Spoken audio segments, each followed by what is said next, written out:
Let's ask ourselves a very strange question.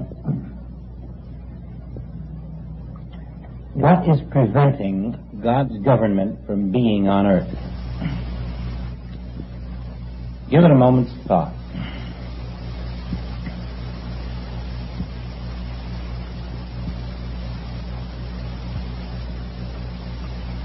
When Marconi invented the wireless, Joel tells us that he came upon a very important discovery which made it possible.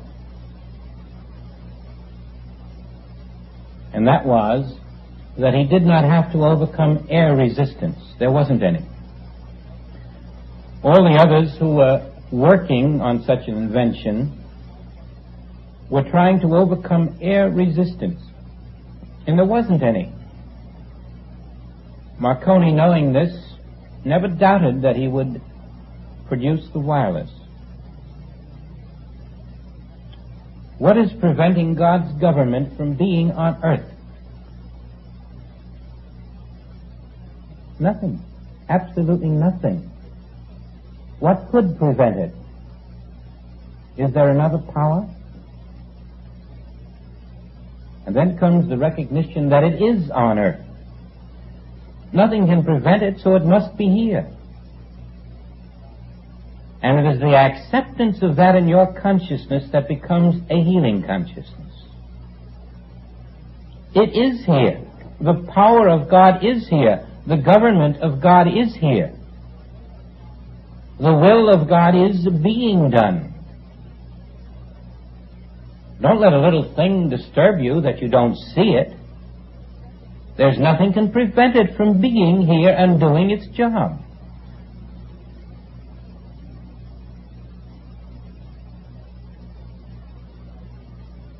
And as this rings in you, you have found spiritual power. You don't have to be power. You don't have to find power anymore. You don't have to seek power. It already is. And because the power of God is only good power is functioning in this universe. All around us. Only good action is possible. You see, this becomes your Bible by which you live. Only good action is possible. Then what's this that is not good action? If only good action is possible, this which is not good action must be mirage. But it will continue to function as a seeming reality unless I face it with the truth that only perfect God action is possible.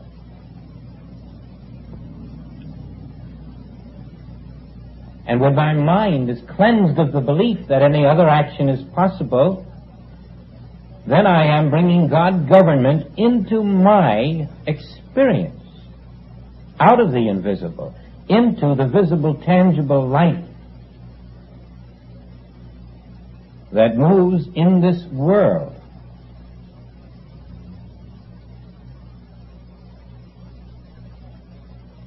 Every now and then I sit down with myself to review where I stand in this work. And on healing, I have a little chart for myself, which I try to follow, and always try to improve. I'd like to let you peek over my shoulder on this chart, because I find it very valuable. And because we are speaking as spirit to spirit, I haven't the slightest feeling about letting you look at the way we see things, the impersonal way. And I'd like you to see them from that light. Now, what you call metaphysical healing could also be called dehypnotizing. And so I have called my little notes Overcoming Hypnotism. these should be part of your consciousness. God did not make matter. Hearts, lungs, bones, blood, brains, faces, bodies, organs. If you doubt that, just think for a moment.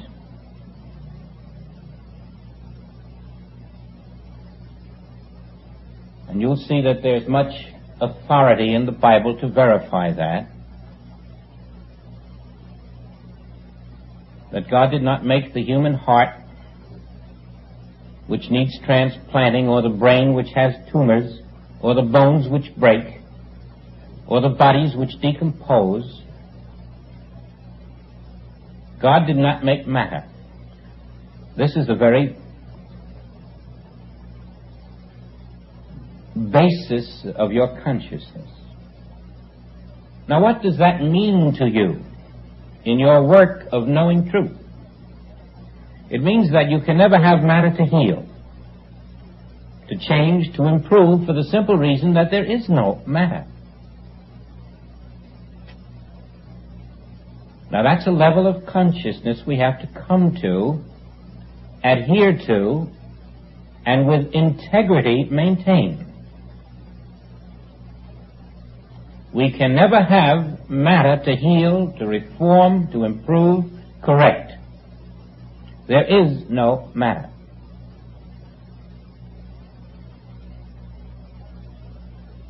Now you're going to be faced with a paradox, a dilemma, which I have to face every day. And I wrote it to myself just this way: but people are calling for me to heal matter. What shall I do? And you see, this is my communion with Spirit. And the response is, give them what they want and need. They want good matter. Give them good matter.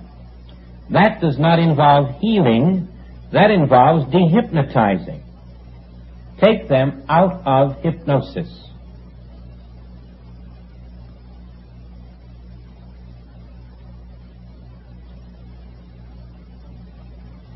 This is what you have to do with yourself. Not be persuaded that you want to improve your material self, but come into the realization of your spiritual being, and you'll find you have no matter to improve or need to.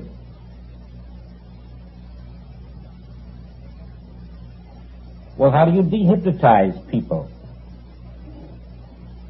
First, tell them you will help them. I will help you. I will help you. Not a person, but the invisible spirit named I will help you. And be conscious that you are saying I with that meaning, never feeling a personality involved. I will help you. And here is the surprise.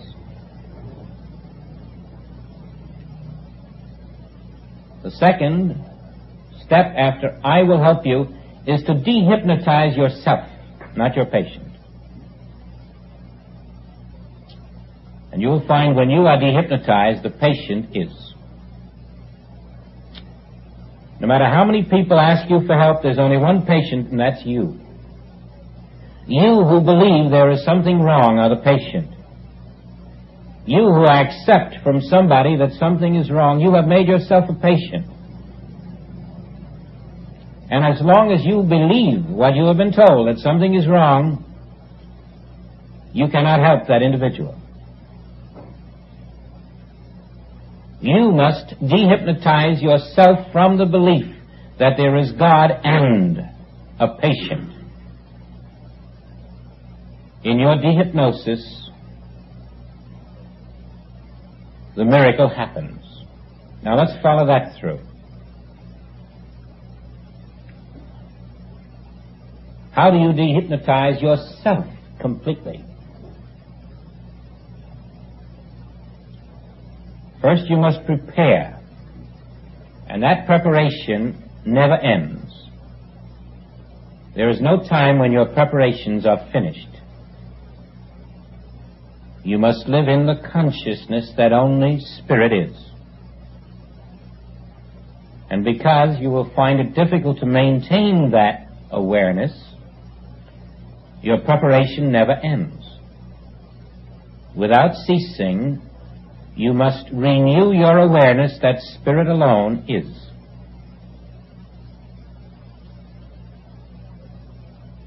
And so daily you are living in the kingdom of spirit. You are only conscious of spirit wherever you see matter. You're looking out at a child with your eyes, but your consciousness is aware of spiritual presence. You're looking out at the individuals of the world, but your consciousness is aware of spiritual activity. You're looking out at the world, the conditions of the world, but your consciousness knows the truth of spiritual presence everywhere. This is your preparation, your continuing preparation. This is the continuity of your true consciousness. And so you are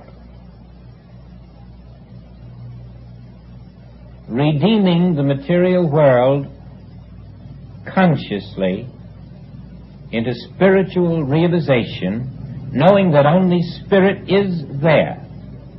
And it makes no difference what comes to you out of that world. It must be spirit, because that's all that is there. Whatever form it appears in makes no difference to you. Only spirit can be there.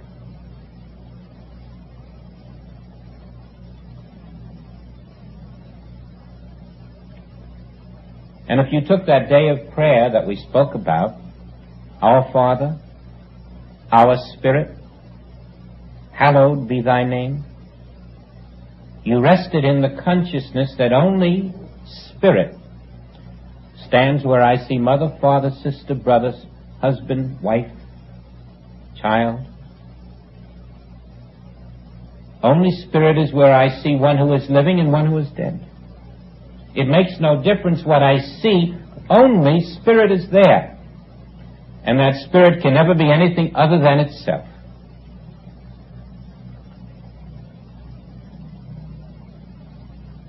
You are dehypnotizing from form, recognizing that life is spirit, and form is concept about that life.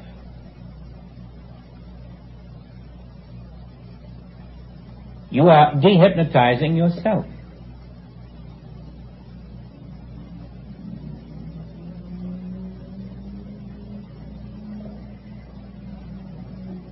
Now, of course, because of the difficulty of this, thinking spirit, dwelling in spirit, it isn't enough. So you have to meditate upon this and contemplate on this regularly until this spiritual consciousness permeates all that you are. Until upon awakening in the morning, you are spiritually conscious without trying to be. And then you jog yourself constantly during the day to let yourself know that this ogre of a boss is spirit, not matter. And he's pure love and truth. And this other creature over here who's doing such and such is pure spirit. You're lifting yourself out of the mental tendency to finitize, to materialize. When you find yourself being impatient, angry, condemnatory, vengeful, it is all because you are not seeing a spiritual universe. And so all of this becomes your cleansing, your purifying, your continuing preparation for the dawn of spiritual consciousness without conscious thought.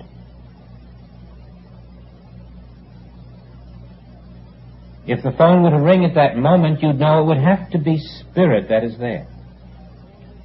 You wouldn't have to start all over again from the beginning and climb the mountaintop. You must be there.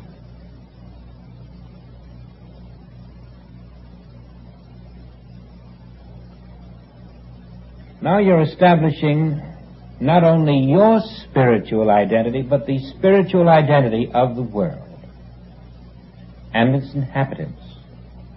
And if somebody tells you that men are coming from Mars, you can say, well, that's fine.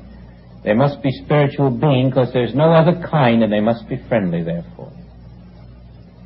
All the men in space, all of the flying saucers must be friendly spirit or nothing at all. There's no other kind of being than pure, perfect, harmonious spirit.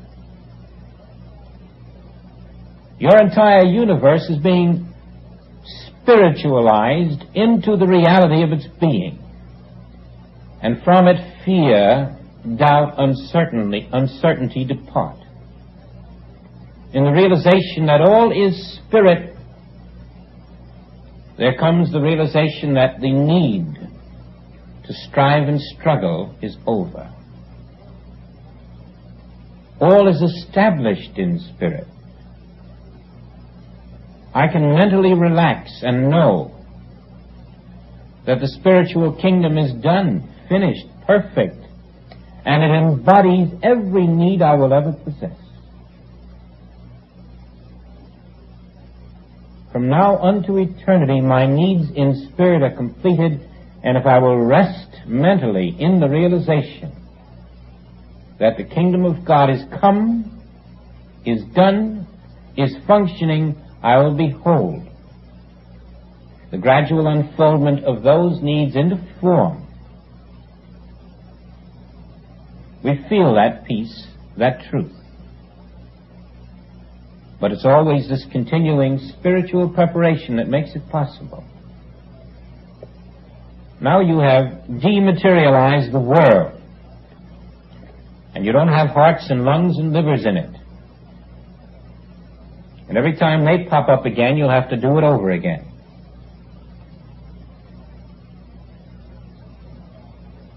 So if one of your organs begins to give you some trouble, it's because you're not accepting spiritual reality.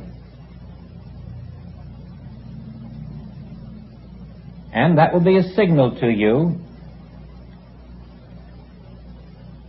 that there's a material consciousness still lurking within you.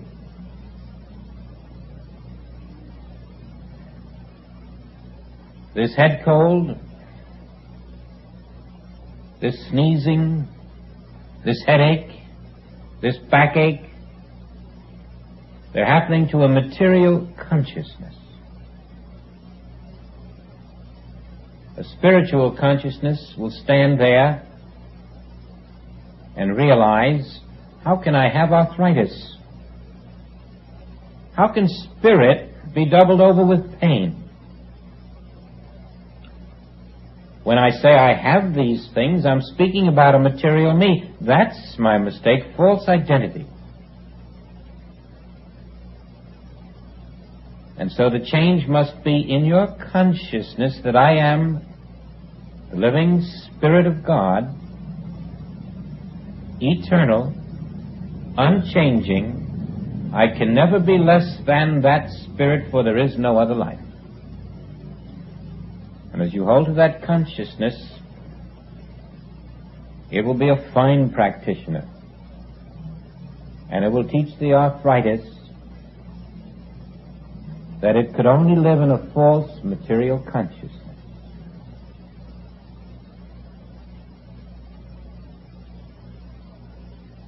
Now we're still in our preparation. We're believing only in spirit, not in matter, only in God, not in man. And that is where we rest. There's nothing more to think about. Once we have accepted God as the only being, it's up to God to run His universe, and I'll stay out of the way. If there's going to be a spiritual impulse within me, fine, I'll obey it. It's up to God to put it there. This is God's universe and God's life, God's being, one infinite God, one infinite spiritual self. I and the Father are one, but the Father is greater than I. Always, I must trust that God knows what God is about, and knows it now, and can communicate it if necessary. I am now living in the reality that Spirit is the only power, the only mind, and the only presence. I personally am no longer there. Only Spirit exists. Omniscient, omnipotent, omnipresent Spirit. We learn to depend 100% on the truth of Spirit's all-presence, power, and mind,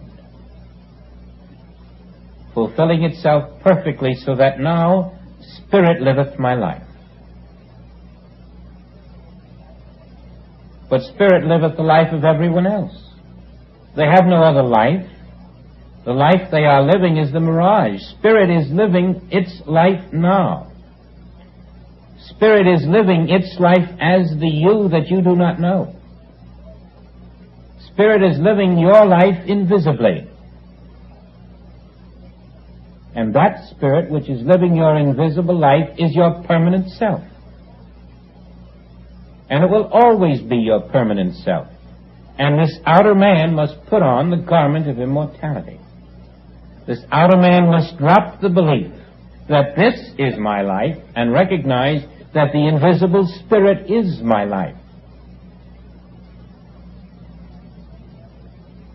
And the life of every other individual, whether he or she knows it or not.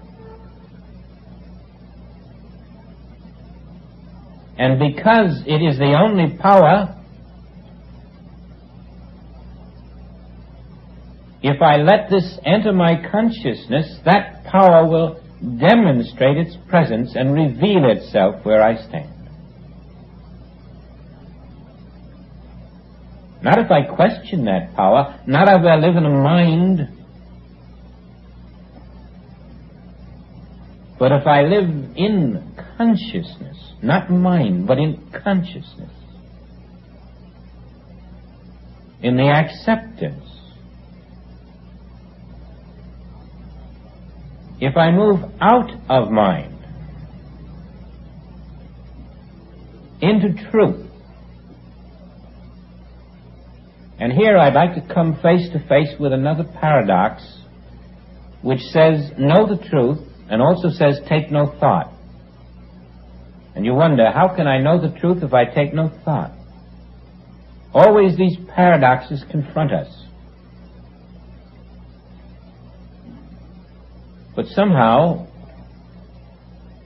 when you are motivated to know Spirit aright, the answers come. And then you feel like a child. They're so simple. Why can't you know the truth by taking thought and then be still and take no thought? Why can't they come in sequence? First know the truth and then take no thought. Very simple. And you find that's exactly what it does mean. First know the truth, because what you think is the truth isn't the truth. That's your thought about the truth. And now take no thought and the truth will come to you. And so you find there is no paradox if you take them in sequences of time. The truth that I will know then is that God is here. And because God is here, God knows all. I can be still and let this all-knowing God do all the knowing for me. and now I take no thought. And God, who knows the truth, reveals the truth as the perfection of all being.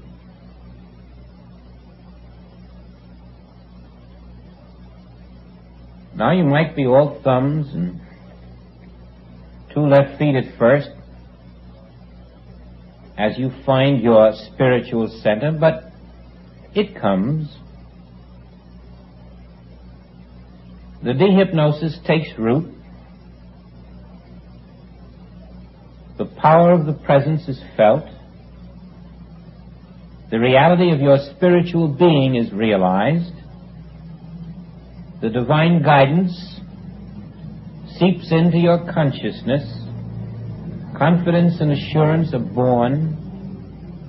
You know, beyond a shadow of doubt, that you are being divinely guided.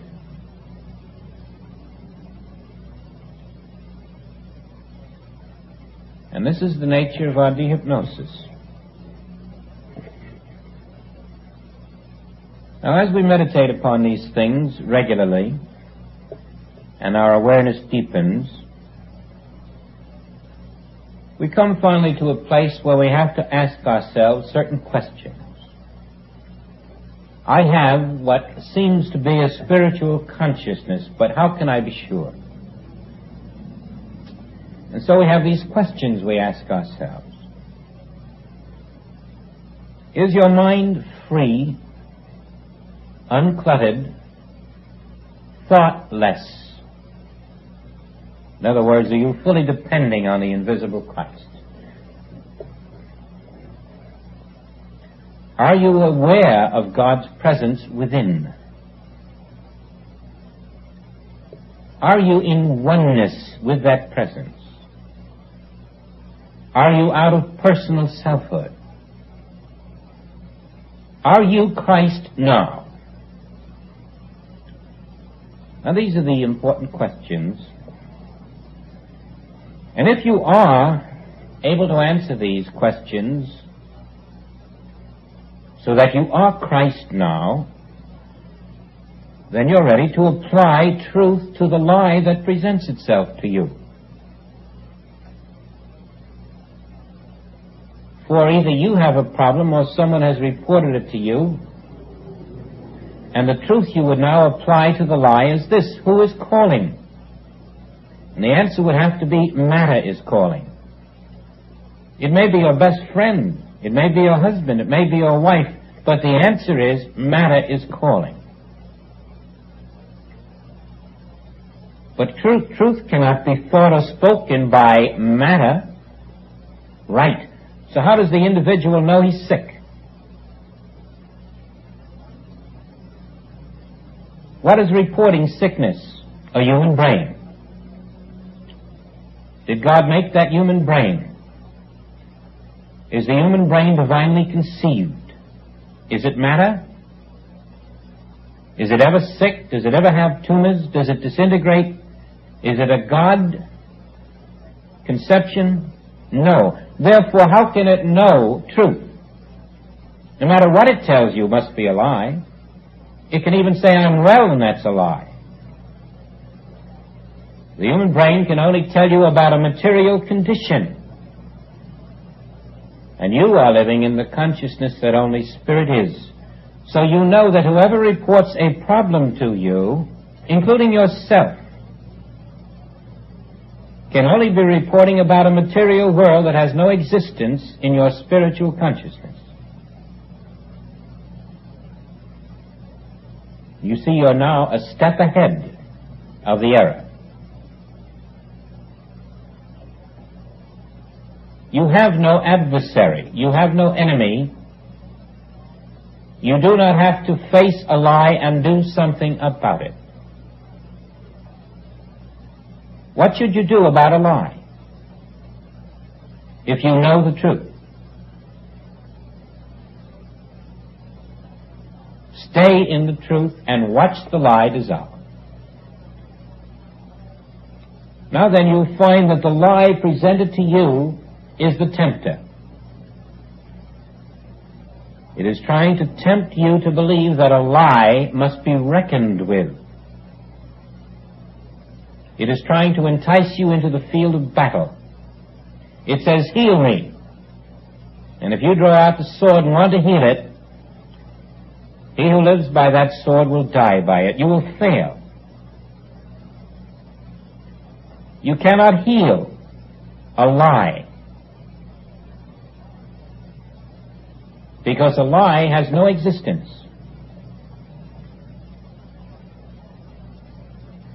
And as you know the truth, living in your spiritual center, that will become the spiritual center of the individual who brought the lie. And their own spiritual center, activated by your spiritual center, will dissolve that lie for them. The truth you know will set them free, because it will be the truth that they know.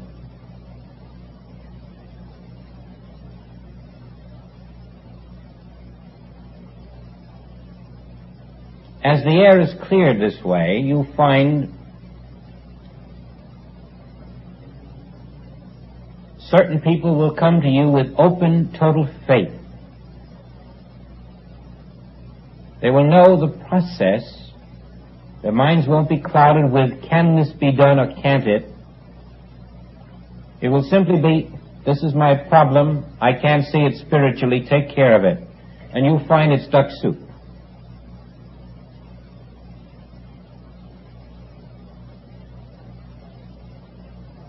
Sometimes somebody will get you on the phone and talk for a half hour, taking away all of the spiritual energy that is present that could be healing.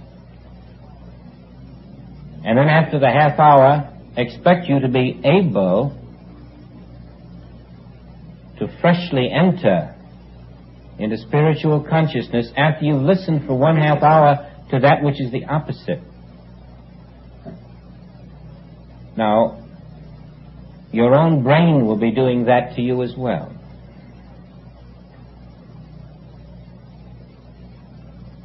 Now, let's get on with this just a little further.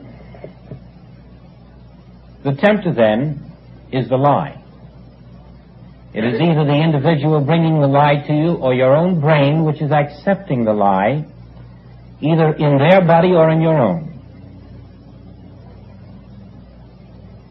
But always, in your spiritual consciousness, you must know that right where the so-called victim or lie appears, perfection is. That is your knowledge. Perfection is there. But you must also know it is where you are. For only as you realize it where you are and there do you have the one power function. Wherever you have separation, you break the circuit of power. Where you have one, you have the power.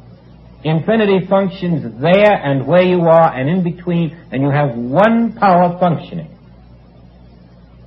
And you rest in that power, and it does the work. This is the reversal of the error in your consciousness. Now you find that you have no condition to heal and no matter to heal. You have nothing, only spirit, which never could change from being spirit to something else. You have not been trapped into the lie that spirit became imperfect matter. And so you're not hypnotized. You know that harmony must ever be present, and you stand there until that harmony appears. This is called knowing the truth, being still, and then you wait for the click, the peace, the glow, the realization, which in you says, yes, that is the truth, and it must show forth. This is how we go about our Father's business. Now, oftentimes, you'll find that you can do this for just about anyone, anywhere. But there are problems that arise when someone says to you, heal my brother-in-law.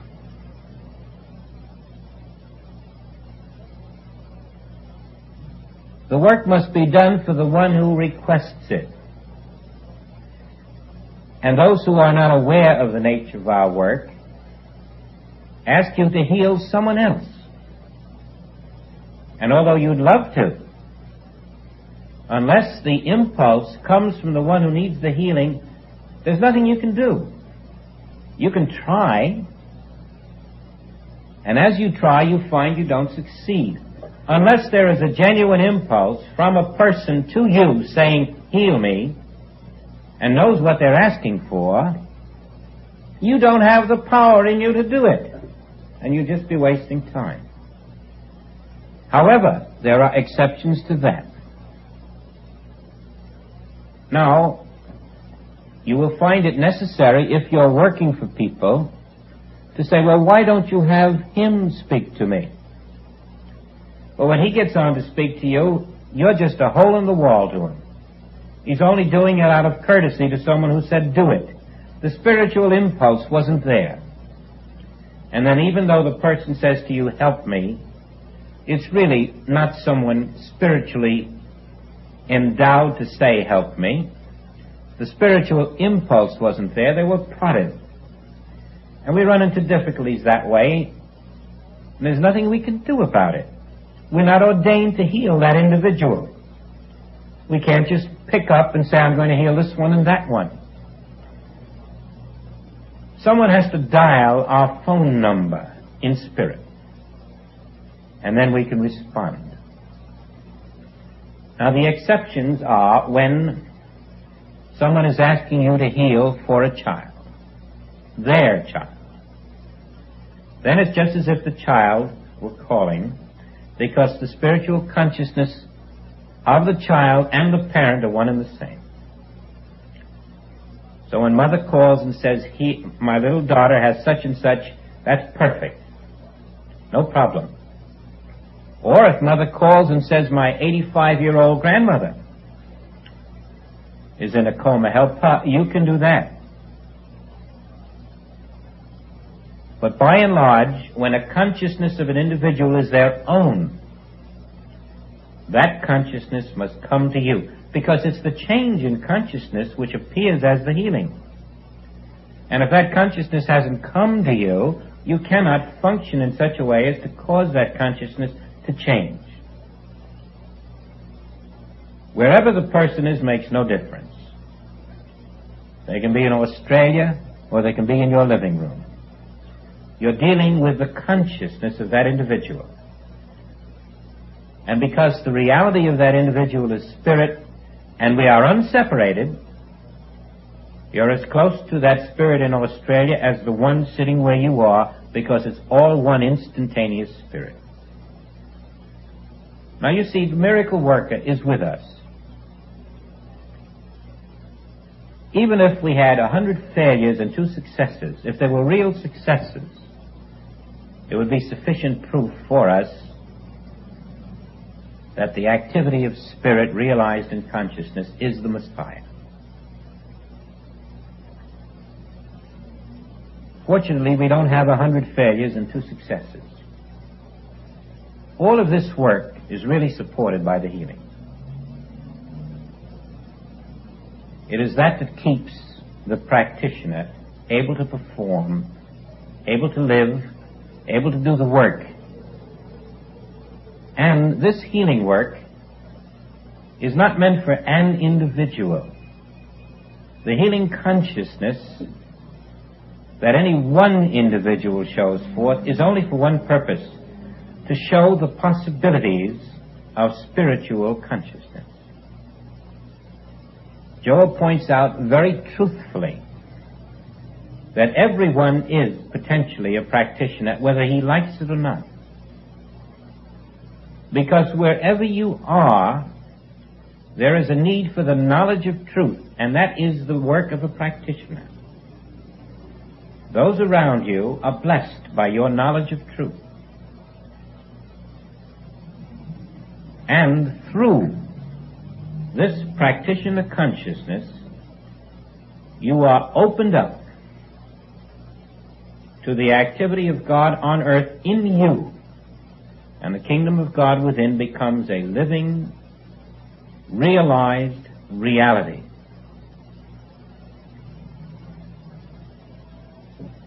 As time goes on, the work becomes of a more demanding nature.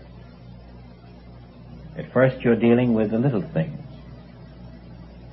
the things that would heal whether you were called upon or not.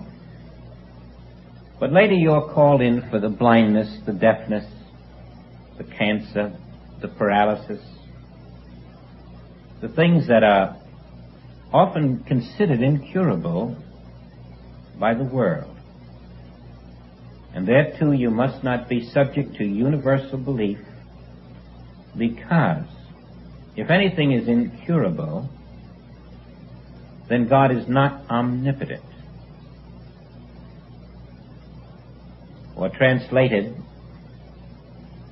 if anything is incurable, then there is some other substance than pure spirit.